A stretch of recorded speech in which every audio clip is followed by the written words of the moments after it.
बाज की कहानी। पूरी दुनिया में पक्षियों की 10,000 से भी ज्यादा प्रजातियां पाई जाती है। सभी के वही 2 पंजे, 2 पंख और 1 गर्दन होती है।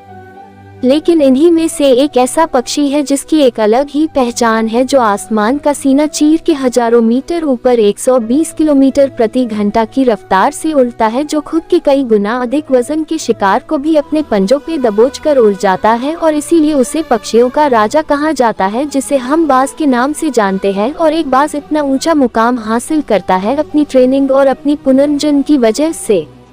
अगर आप भी इस दुनिया में एक मुकाम हासिल करना चाहते हैं तो एक बाज को बाज बनने का पूरा सफर आपको जानना बहुत जरूरी है, क्योंकि 25 से 30 की उम्र तक आने के बाद भी लोगों को रिस्क लेने से डर लगता है।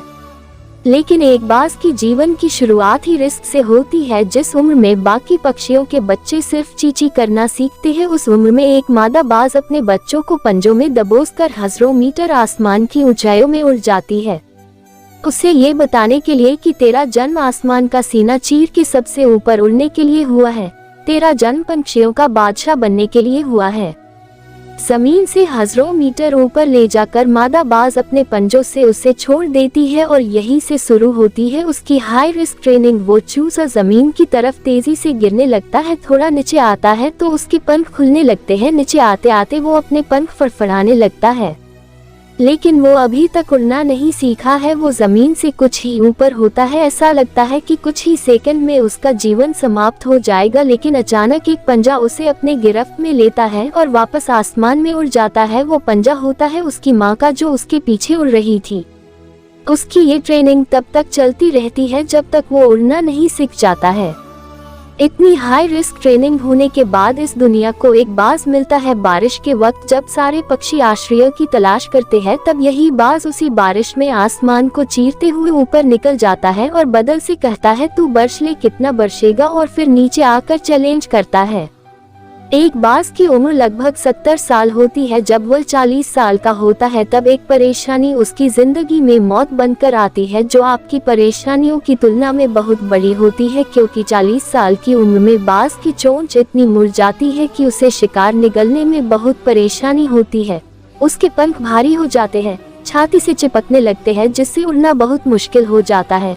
उसके पंजे लंबे और लचीले हो जाते हैं, जिससे वो शिकार को सही से नहीं पकड़ पाता। अब उस बाज के पास सिर्फ 3 रास्ते होते हैं। 1, वो अपने शरीर त्याग सकता है। 2, गिद्ध की तरह छोड़े हुए भोजन पे निर्भर हो जाए। और 3, सबसे कठिन और पीड़ादायक रास्ता, अपने आप को पुनः स्थापित का, फिर से आसमान का सीना चीर कर उड़ने का। और वो इसी तीसरे रास्ते को चुनता है और अपने पास की सबसे ऊंची चोटी पे पहुंच जाता है। वहां पर अपना घोंसला बनाता है और फिर शुरू होता है परेशानियों को जड़ से उखाड़ कर आसमान में उड़ने का सफर। वह अपनी चोंच को एक चट्टान पर मार मार कर तोड़ देता है, लहूलुहान हो जाता है और इंतजार करता है नई चोंच के आने का। उसके बाद अपनी नई चोंच से अपने पंजों को काट देता है और फिर इंतजार करता है नए पंजों के उगाने का। उसके बाद वह अपने एक एक पंख को अपने शरीर से अलग करता है और फिर इंतजार करता है नए पंख उगाने का, और इस प्रक्रिया में उसे समय लगता है पूरे 5 महीने का।